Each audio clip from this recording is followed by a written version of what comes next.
On today's edition of Plastic Fantastic, we have this Magic Heat ceiling fan, or as somebody likes to refer to it, Magic Skeet, and I fully agree.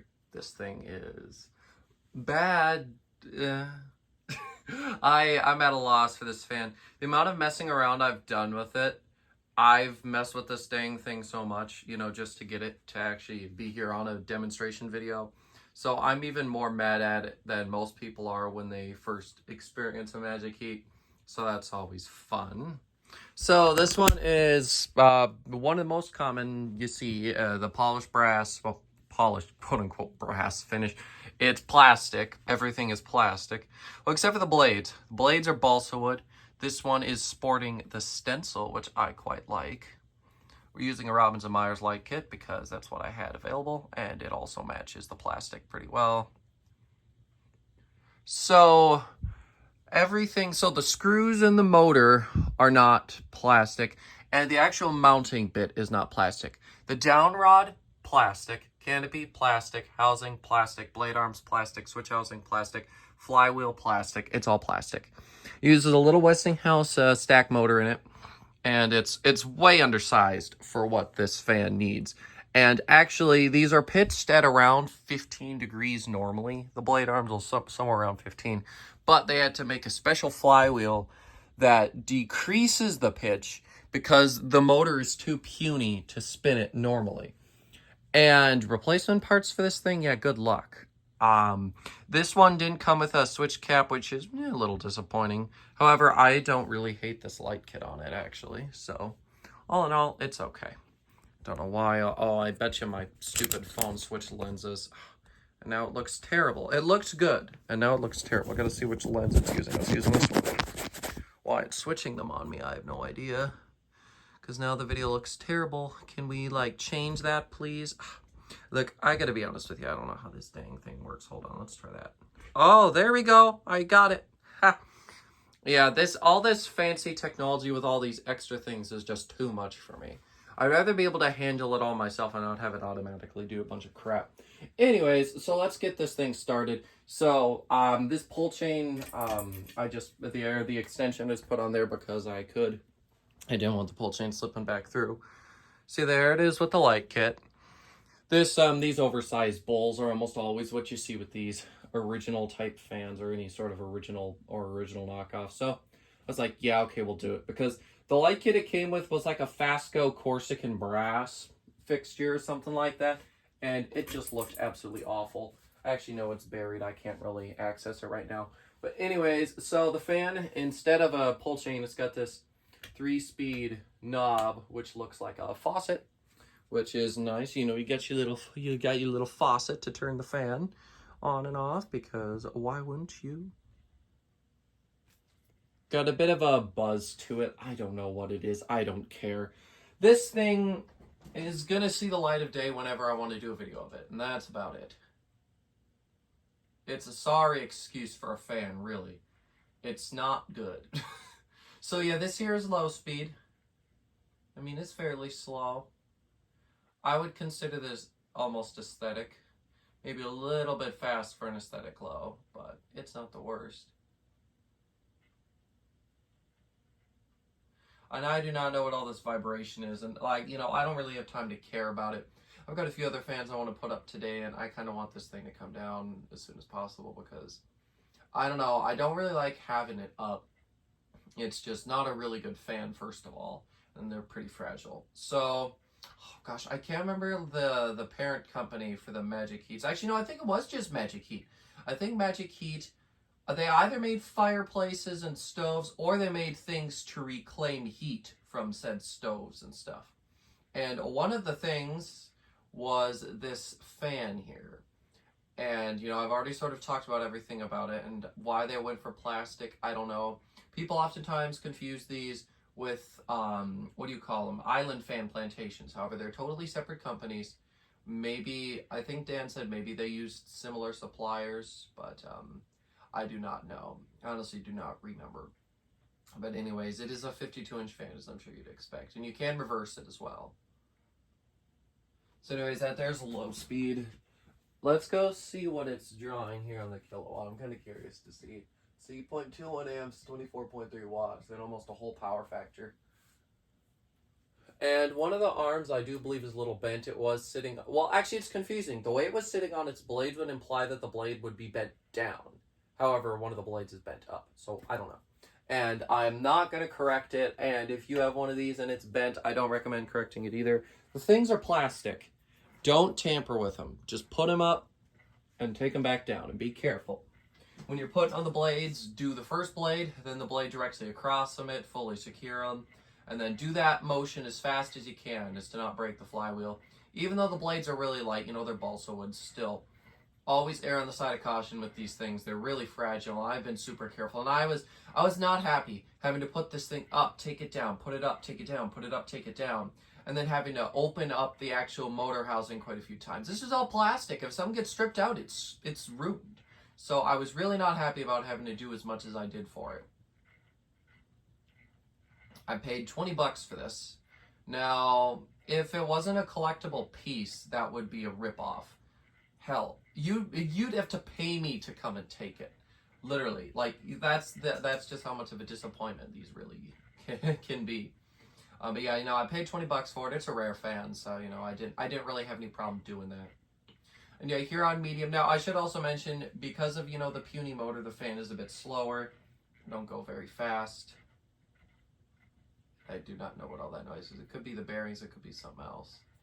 And when I first brought the fan home and I put it up, the whole housing spun because a couple of the nuts that fasten so, you know, on top of the motor, there's four places, and then there's a thing.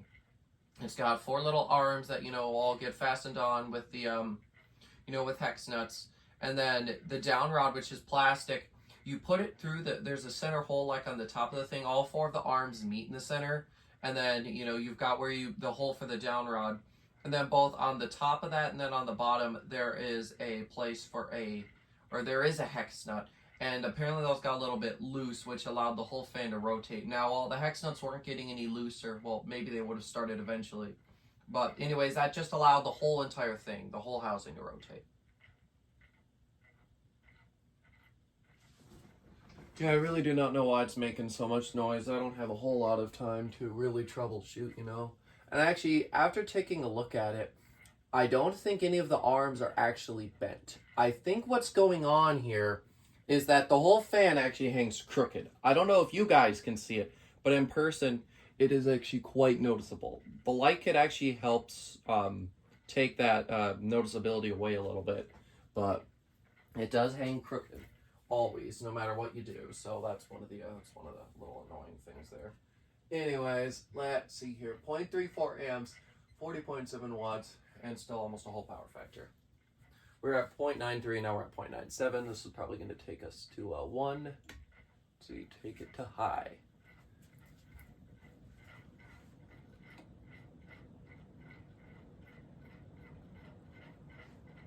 I don't know what's making that noise. I don't like all these noises I'm hearing coming from it. It's actually quite scary.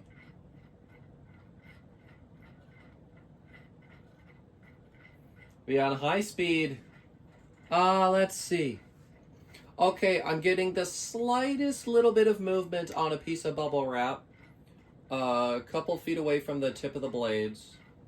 Is there anything else blowing around down here? Answer, no.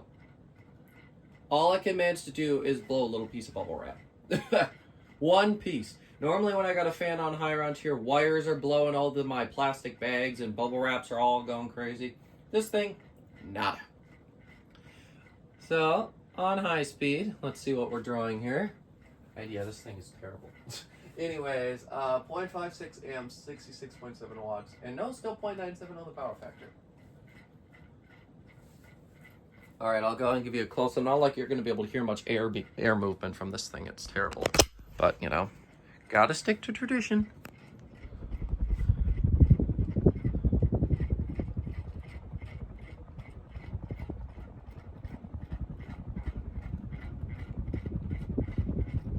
What a disappointment. Hold on, let me just try something, okay?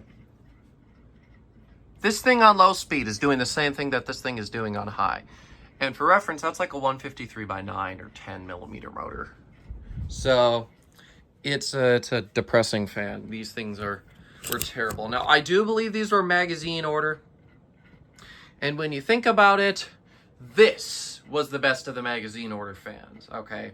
The Panama Fan Company things were even worse. At least this thing uses a more proper motor, and if it wasn't for this vibration, it'd be quiet. And, you know, there's no motor hum on it. And, you know, it's got 3 speeds, and it actually looks kind of like an original. So, really, all things considered, this was probably the best of the magazine order fans, which is a bit depressing, but it's the truth. Okay, let's go ahead now, turn the fan off, and we'll do spin down. I don't know how long spin down is. I've literally never had this thing running long enough to do a spin down, so we'll see. I don't think it's going to be very long. It's slowing down pretty quick already. But luckily I'm running out of things to say about it. Yeah, this was probably one of the furthest ways I've driven for a fan, but this thing is pretty rare, so I'm very glad that I went out and grabbed it. Even if it's annoying and I hate all that I had to do for it, and it's overall just been a real pain in my rear, I'm still glad I've got it because it's a cool fan. And, I mean, yeah. If somebody tried to make a plastic fan now, it'd probably disintegrate in like 5 seconds. Whereas back in these days, you know, even if it was plastic, it was still somewhat okay. But yeah, I don't know how much these would have retailed for when they were new. I would be curious to know.